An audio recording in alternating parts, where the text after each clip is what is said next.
Student, बेटा इसके पहले वाली वीडियो में हम लोगों ने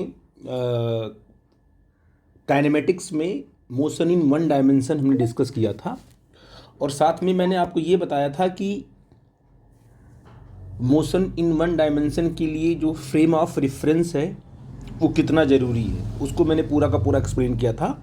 अब जो है इसमें जो मोशन पैरामीटर्स हैं, डिस्प्लेसमेंट है, डिस्टेंस है, वेलोसिटी है, एक्सेलरेशन है, इनको हमें डिस्कस करना है। ठीक है ना। तो जो मैकेनिक्स जब हम डील करते हैं तो सबसे ज़्यादा जो सबसे इम्पॉर्टेंट रोल प्ले करता है वो आपका कैलकुलस है। ठीक है ना। एक जो मैथमेटिक्स आएगी उसका नाम है कैलकुलस। ये आपके लिए नया है, क्यों? क्योंकि आपने इसको 10th में नहीं पढ़ा हुआ है। तो एक नई मैथमेटिक्स है जो कि आपको 11th में और 12th में दोनों में और आगे पढ़ते जाओगे फिजिक्स, बार बार इसका यूज होने वाला है। इसलिए इसके बेसिक कॉन्सेप्ट को हम लोग अंडरस्टैंड कर लेंगे कि जिससे कि हम लोग 11th और 12th में इसको आसानी से अप्लाई कर सकें। ठीक है ना। इसके बाद हम आपको पढ़ाते जाएंगे और जितने जितने क्या है बड़े बड़े कैलकुलस आते जाएंगे उनको हम डील करते जाएंगे। बट अभी बेसिक बहुत ही इंपॉर्टेंट है आपको समझना। तो आज की जो टॉपिक है उसमें हमने क्या लिया कि कैलकुलस पढ़ेंगे। कैलकुलस क्या है? एक मैथमेटिकल टूल्स है। ठीक है ना। जो कि किसको डील एक ऐसी मैथमेटिक्स जो कि वेरिएबल्स को डील करती है, रिलेशन को डील करती है, एक्सप्रेशन को भी डील कर लेती है। अच्छा, तो जैसे वेरिएबल्स, रिलेशन और एक्सप्रेशन की बात करते हैं, जैसे मान लो आपने कहा सर यहाँ लिखा है y equal to x plus 7। तो इसमें y और x क्या है? वेरिएबल है और इनमें एक बन गया, रिलेशन बन गया। ठीक है ना। तो ऐसे रिलेशन को क्या है? कैलकुलस डील करती है। ठीक है ना। तो उसमें क्या डीलिंग करेगी वो? जैसे आपका y और x में रिलेशन है तो आपको ये देखना होता है कि अगर हम x को चेंज करते हैं तो x के अकॉर्डिंग जो है y कैसे चेंज हो रहा है कि नहीं है। जैसे मान लो एग्जांपल देते हैं कि y इक्वल टू मान लो आपका x है और यहाँ पर y equal to is equal to आपका एक्स स्क्वायर है। ये दो आपके पास अलग अलग रिलेशन है, एक y इक्वल टू एक्स है, एक y equal to x square है और दोनों वेरिएबल्स हैं। यहाँ पर जैसे आपने x को अगर चेंज किया आपने 2, तो y भी क्या हो जाएगा? y भी आपका 2 हो जाएगा। इसका मतलब इस रिलेशन में x को जितना आप चेंज कर रहे हो उतना y भी चेंज हो रहा है। इससे आपको मालूम पड़ा कि y और x में जो रिलेशन बना हुआ है वो किस तरीके का है। x को आपने चेंज किया तो जितना x को आपने चेंज किया उतना ही y क्या है? चेंज हुआ। तो एक टाइप का रिलेशन आ गया आपको कि एक्स वाई में क्या रिलेशन, आप समझ गए। अब देखिए दूसरे में देखते हैं। इसमें अगर x के प्लेस पे आपने रखा 2, जहाँ पर x है वहाँ पर क्या रखा आपने 2, तो हो जाएगा y क्या हो जाएगा, बन जाएगा आपका, तो 2 रख देंगे तो हो जाएगा तुम्हारा 4। देखो आपने x को 2 से चेंज किया, y आपका 4 से चेंज हो गया। फिर x की वैल्यू आपने क्या रखा? 3, तो y की वैल्यू क्या आ गई? 9। इसका इट मीन्स जैसे ही आपने यहाँ पर 3 रखा तो 3 3 जा 9, तो y कितना हो जाएगा आपका? 9। तो यहाँ पर ये जो रिलेशन दिखा रहा है कि यहाँ पर जितना आप x को चेंज कर रहे हो उतना आपका y नहीं चेंज हो रहा है। लेकिन यहाँ एक है कि x के चेंज करने पर y क्या आपका चेंज हो रहा है, ये तो आपको दिख रहा है। तो ये ज़रूरी नहीं है जितना आप x को चेंज करो उतना ही y आपका चेंज हो, है ना। हो सकता है कि आपने x को चेंज किया 2 से और y किससे चेंज हो गया? 4 से। ठीक है। तो इसका मतलब आपने ये देखा कि x के चेंज करने से y चेंज हो रहा है। इस चीज़ की जो जानकारी है ये हमें कैलकुलस से बड़ी आसानी से मिल जाएगी कि अगर मान लो एक रिलेशन है y और x में, तो x को आपने चेंज किया तो कितना आप x को चेंज करोगे उसके हिसाब से y क्या है? चेंज होगा। ये कैलकुलस की हेल्प से हम निकाल सकते हैं। अब बहुत इंपॉर्टेंट चीज़ है क्योंकि पूरे फिजिक्स में आपको रिलेशन मिलेगा, फंक्शंस मिलेंगे। तो आपको ने कहा कि ठीक है सर, ये तो बड़ी इंपॉर्टेंट चीज़ हो गई और आई थिंक कुछ कुछ कॉन्सेप्ट यहाँ आपका क्लियर हुआ है। ठीक है ना। इसको मैं और आगे बढ़ाऊंगा तो आपको और भी समझ में आएगा। ठीक है बेटा जी। तो ये तो हो गया तुम्हारा कैलकुलस, है ना। अब हम लोग देखते हैं कि वास्तव में जो कैलकुलस है वो 2 टाइप का होता है। जो हमने कैलकुलस लिया हुआ है, मान लो ये जो आपका कैलकुलस है इसको हमने 2 पार्ट में तोड़ा है। पहला पार्ट आपका आ जाएगा डिफरेंशिएशन। क्या आ जाएगा बेटा जी? ये आपका आ जाएगा डिफरेंशिएशन। और जो दूसरा आपका होगा वो होगा इंटीग्रेशन, इंटीग्रेशन, ठीक है ना। अब डिफरेंशिएशन की मीनिंग क्या होती है? सिंपल डिफरेंशिएशन की मीनिंग होती है कि हमें फिजिकल क्वांटिटीज़ को स्प्लिट करना होता है। जब किसी भी फिजिकल क्वांटिटीज़ को या किसी भी फंक्शन को क्या करते हैं हम लोग, स्प्लिट करते हैं, उसको छोटे छोटे पार्ट में तोड़ देते हैं, तो उसे क्या बोलते हैं, डिफरेंशिएशन। जैसे मान लो एक आपका पोटैटो है, सिंपल पोटैटो आपका है ना, एक पीस आपने पोटैटो लिया, इसको आपने छोटे छोटे पीस में ऐसे कट कर दिया, है ना, छोटे छोटे पीस में आपने नाइफ से क्या इसको ऐसे कट कर दिया। देखो यार, ये अगर इसको आपने छोटे छोटे पीस में आपने कट कर दिया, ये इसमें जितने भी पीसेस हैं आपने सबको अलग अलग कर दिया, तो वास्तव में आपने क्या कर दिया, पूरे पोटैटो को डिफ्रेंशिएट कर दिया, छोटे छोटे पीस में कट करके आपने इसको बिखेर दिया, तो इसका क्या हो गया, डिफ्रेंशिएशन हो गया। आई थिंक मेरी बात आप समझ मैं क्या बोल रहा हूँ। और इन्हीं छोटे छोटे पीस को जब आप कलेक्ट करके इकट्ठा करके एक सिंगल पोटैटो बना देते हो, तो आपने क्या कहा कि हमने जो बिखरा हुआ जो बिखरे हुए जो टुकड़े थे उनको हमने क्या किया, इकट्ठा करके एक बना दिया, तो वो इंटीग्रेशन प्रोसेस हो गया। तो डिफरेंशिएशन का मतलब छोटे छोटे पार्ट में तोड़ करके अलग कर देना, और इंटीग्रेशन का मतलब क्या हुआ, सारे पार्ट को जोड़ करके इकट्ठा कर देना। सिंपल तरीके का की बात बोल रहा हूँ मैं, ठीक है ना। तो आप ये बोल सकते हो कि सर यहाँ पर जो आपका डिफरेंशिएशन है इसका मतलब होता है स्प्लिटिंग। क्या होता है बेटा जी, इसको बोलेंगे स्प्लिटिंग, ठीक है ना। और इंटीग्रेशन क्या करता है, सबको ऐड करके इकट्ठा कर देता है, तो इसको बोलेंगे ज्वाइनिंग। ये क्या करता है, ये ज्वाइन करेगा, ठीक है बेटा जी, ये आपका हो गया ज्वाइनिंग। तो इसको हम और आगे पढ़ेंगे एग्जांपल के साथ। तो डिफरेंशिएशन का सिंपल मतलब होता है स्प्लिटिंग, स्प्लिट कर देना, और इंटीग्रेशन का मतलब होता है ज्वाइन कर देना, ठीक है बेटा। अब बेटा मेरा अगला कॉन्सेप्ट आपका आएगा फंक्शन, ठीक है ना। तो मैंने आपसे ये बोला कि भाई सिंपल मैंने जो आपको एग्जांपल दिया था कि पोटैटो को आपने छोटे छोटे टुकड़े में तोड़ करके आपने बिखेर दिया, तो आपने कहा कि पोटैटो का डिफरेंशिएशन हो गया, ठीक है ना। ये आपको समझाने के लिए था कि आप डिफरेंशिएशन और इंटीग्रेशन की मीनिंग को समझो। लेकिन वास्तव में जब हम लोग फिजिक्स में इसको यूज करते हैं तो हम लोग फंक्शन को डिफरेंशिएट करते हैं और फंक्शन को ही क्या करते हैं, इंटीग्रेट करते हैं, है ना। तो डिफरेंशिएट करने की मीनिंग क्या है वो मैं आपको समझाया था पोटैटो का एग्जाम्पल दे करके।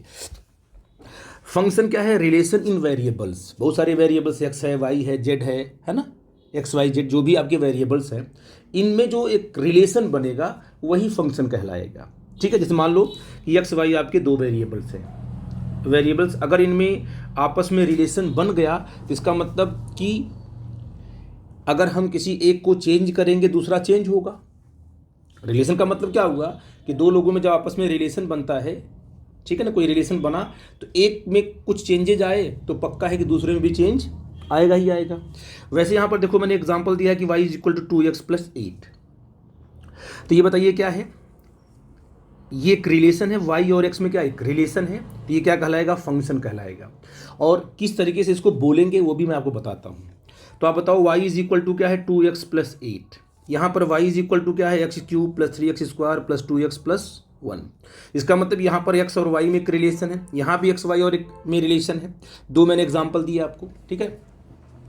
अब यहाँ पर अगर हमने x को चेंज किया, x की वैल्यू कुछ भी आप ले सकते हो, यहाँ पर हमने अगर x को चेंज किया तो उसी के अकॉर्डिंग y भी चेंज होगा।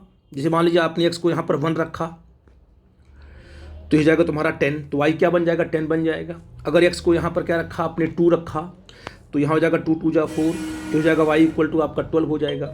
इसका मतलब आप x को चेंज कर रहे हो तो y भी क्या हो रहा है, चेंज हो रहा है, एक बन गया रिलेशन। तो यहाँ बोलेंगे कि y is the function of x, क्योंकि x को चेंज करने पर ही y क्या हो रहा है, चेंज हो रहा है। तो y किसका फंक्शन है, किस पर डिपेंड कर रहा है, y x पर डिपेंड कर रहा है। यहाँ आप बोल सकते हो क्या कि sir y is the function of x, ऐसे लिखते हैं, ये लिखने का तरीका है y = fx। इसकी मीनिंग क्या हुई कि y = फंक्शन ऑफ x, यानी राइट साइड में fx का मतलब क्या, 2x + 8।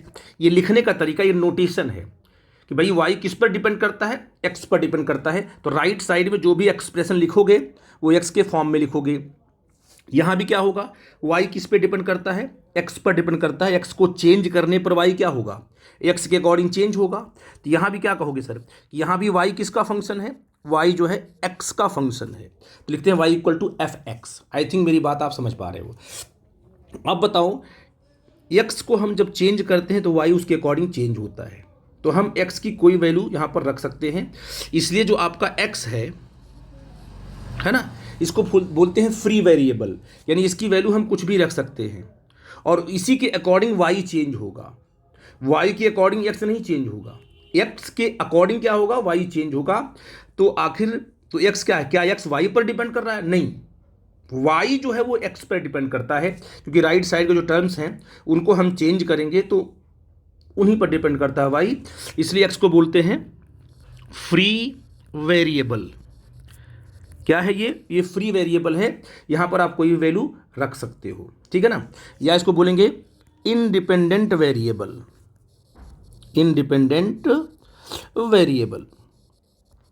मतलब यहाँ पर क्या है, x किसी पर डिपेंड नहीं करता है। अपने मन से x की वैल्यू यहाँ पर आप पुट कर सकते हो, लेकिन जैसे x की वैल्यू यहाँ पुट करोगे वैसे y क्या है, y की अपनी वाली नहीं चलेगी। y डिपेंड किस पे करता है, x पर। x को अगर आपने चेंज किया तो y अपने आप ही चेंज हो जाएगा। इसलिए जो y को बोलते हैं, ये जो y आपका है इसको बोलेंगे, ये आपका जो है डिपेंडेंट वेरिएबल है। क्या है आपका ये आपका डिपेंडेंट वेरिएबल है। आई थिंक मेरी बात आप समझ गए मैं क्या बोलता हूँ, कि जब आपका रिलेशन बना y x में तो एक आपका इंडिपेंडेंट वेरिएबल होगा, एक आपका डिपेंडेंट वेरिएबल होगा। ये बात आप समझ गए मेरी बात क्या है। और इसे क्या बोलते हैं, नोटेशन। जैसे मान लीजिए हमने लिखा हुआ है y is equal to t square plus 2t plus 1, ये लिखा हुआ है। तो बताइए इसमें कौन कौन से वेरिएबल हैं। तो आपको सर इसमें जो वेरिएबल्स हैं, इसमें जो वेरिएबल्स आएंगे वो कौन कौन से हैं। इसमें जो वेरिएबल्स हैं वो y है और क्या है, t है कि नहीं, y और क्या है, t है। तो यहाँ पर क्या लिखोगे, ऐसे लिखोगे y किसका फंक्शन हो गया, y is the function of t। वहाँ पर x था, यहाँ पर सिंपल t हो गया। आई थिंक मेरी बात समझ पा रहे हो आप क्या है। और यहाँ पर t क्या कहलाएगा, जो आपका t है वो आपका क्या होगा, इंडिपेंडेंट वेरिएबल होगा, है ना। ये होगा तुम्हारा इंडिपेंडेंट वेरिएबल। और जो आपका y है वो किस पे डिपेंड करता है, t पर। तो ये क्या हो जाएगा आपका, बोलो जी, ये आपका हो जाएगा डिपेंडेंट वेरिएबल। ये बड़ा इंपॉर्टेंट है समझना कि डिपेंडेंट वेरिएबल और इंडिपेंडेंट वेरिएबल क्या है और फंक्शन क्या होता है। फंक्शन दो वेरिएबल में आपस में, दो या तीन जो वेरिएबल्स में आपस में जो रिलेशन होगा उसे फंक्शन बोलेंगे, और किस तरीके से उसको नोटेशन देंगे कौन किसका फंक्शन है, तो y is the function of x बोलेंगे। आई थिंक मेरी बात आप समझ गए। अब इसको हम आगे कंटिन्यू करेंगे, ठीक है बेटा हम लोग यहाँ पर टाइप्स ऑफ फंक्शंस के बारे में डिस्कस करने वाला, ठीक है ना, कि टाइप्स ऑफ फंक्शंस क्या है, ठीक है ना। क्योंकि हमें फंक्शंस को ही तो डिफ्रेंशिएट करना है, इंटीग्रेट करना है, तो हमको ये मालूम होना चाहिए कि किस टाइप का फंक्शंस होता है, ठीक है ना। तो इस तरीके से फिर हम आगे उसको एक्सप्लेन कर पाएंगे। तो मैंने पॉइंट आउट किया कि in physics generally 4 types of functions are use frequently, ठीक है ना। दीज आर, पहला आपका है एल्जेब्रिक फंक्शन। एल्जेब्रिक फंक्शन मतलब क्या हुआ कि y और x में रिलेशन रहे, ठीक है ना। जैसे मान लीजिए आपके पास क्या है, देयर आर 2 वेरिएबल्स, तो ठीक है ये रिलेशन आ गया तो फंक्शन बन गया आपका। और जो पावर्स आपकी आ रही है वो कांस्टेंट हो, जैसे x की सिंपल पॉलिनोमियल जो फंक्शंस होते हैं ना वो एल्जेब्रिक होते हैं। जैसे मान लीजिए x की पावर क्या आया 3, तो पावर में जो 3 आया वो कांस्टेंट है कि वेरिएबल, कांस्टेंट है। तो अगर पावर्स जो आ रहे हैं x y के अगर वो कांस्टेंट हैं तब तो क्या कहलाएगा, वो एल्जेब्रिक फंक्शन y x में रिलेशन होना चाहिए, ठीक है ना। जैसे यहाँ पर देखो क्या पावर है 3/2 x पावर 2, है ना। यहाँ पर देखो x प्लस पावर 1/2 हो जाएगा पावर। तो जो पावर्स यहाँ पर आ रहे हैं x के और y के वो कांस्टेंट हैं, इसलिए बोलेंगे इसको सिंपल x y में जो रिलेशन आ गया वो एल्जेब्रिक फंक्शन हो गया। ट्रिग्नोमेट्रिक फंक्शन सिंपल, जिसमें sin x cot x tan x cosec x की वैल्यू आती है ना। जैसे आपने कहा कि y equal to sine x, तो ये भी y में और x में ही रिलेशन है, बट साइन टर्म आया ना, ट्रिग्नोमेट्रिकल रेशियोज आ गए, तो उन्हें क्या बोलेंगे, y equal to sine x आपका ट्रिग्नोमेट्रिकल फंक्शन है। y is the function of x, no problem, but इसे बोलेंगे ट्रिग्नोमेट्रिकल फंक्शन बोलेंगे। यहाँ पर क्या है, tan आ गया है, तो ये भी ट्रिग्नोमेट्रिकल फंक्शंस है, cot आ जाएगा, कोसेक आ जाएगा, तो सब क्या कहलाएगा, ट्रिग्नोमेट्रिकल फंक्शन कहलाएंगे। इसलिए आप इस बात को याद रखो। एल्जेब्रिक आ रहा है तो इस टाइप का होगा, ट्रिग्नोमेट्रिक फंक्शन आपके सामने आ रहा हो तो इस तरीके से होगा। एक आपका लॉगरिथमिक फंक्शन आपका है, क्या है, लॉगरिथमिक फंक्शन। लॉगरिथमिक फंक्शन में y equal to log x आता है, राइट साइड में क्या है, x तो आएगा, साथ में लॉग लगा होगा, ये बेस e उसके साथ रहता है। इसको मैं डिटेल में अगली वीडियो में एक्सप्लेन करूंगा, बट अभी क्या करेंगे, इसे क्या बोलेंगे, लॉगरिथमिक फंक्शन बोलेंगे, ठीक है ना। ये लॉग का फंक्शन है, y is the function of x, ये भी है, बट ये कैसा फंक्शन कहलाएगा, लॉगरिथमिक का। आई थिंक डिफ्रेंशिएट कर पा रहे हो कि एल्जेब्रिक किस टाइप का होगा, ट्रिग्नोमेट्रिकल किस टाइप का होगा, और साथ में लॉगरिथमिक अगर है तो किस टाइप का होगा। इसके बाद जो आपका लास्ट आता है एक्सपोनेंशियल फंक्शन। एक्सपोनेंशियल फंक्शन में y x में ही रिलेशन है, बट जो पावर आ रही है वो वेरिएबल होना चाहिए। y is equal to 5 power x, यहाँ पर पावर क्या है, वेरिएबल है कि कांस्टेंट, आपने कहा वेरिएबल है, इसलिए क्या कहलाएगा, ये कहलाएगा एक्सपोनेंशियल फंक्शन। ये एल्जेब्रिक नहीं कहलाएगा। एल्जेब्रिक में पावर क्या होनी चाहिए, कांस्टेंट होनी चाहिए, जो मैं यहाँ पर आपको पॉइंट आउट किया हूँ। जैसे y इज इक्वल टू ई क्या है, एक्सपोनेंशियल है।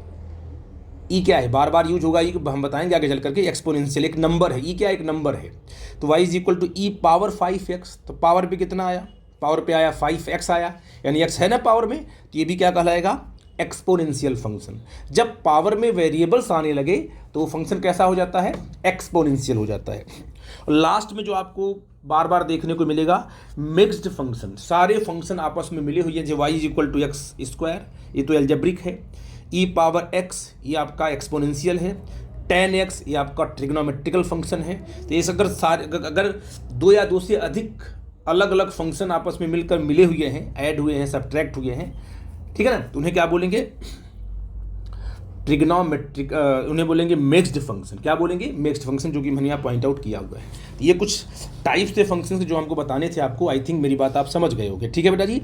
अब इन्हीं को आगे लेकर बार बार ये हमारे सामने आएंगे, इन्हीं को इंटीग्रेट करना होगा, इन्हीं को डिफ्रेंशिएट करना होगा। तो इसीलिए मैंने पहले ही एक्सप्लेन किया कि आपको एक आइडिया मिली रहे, और सबका अलग अलग रूल बना दूंगा मैं कि एल्जेब्रिक को कैसे डिफ्रेंशिएट करते हैं या कैसे इंटीग्रेट करते हैं।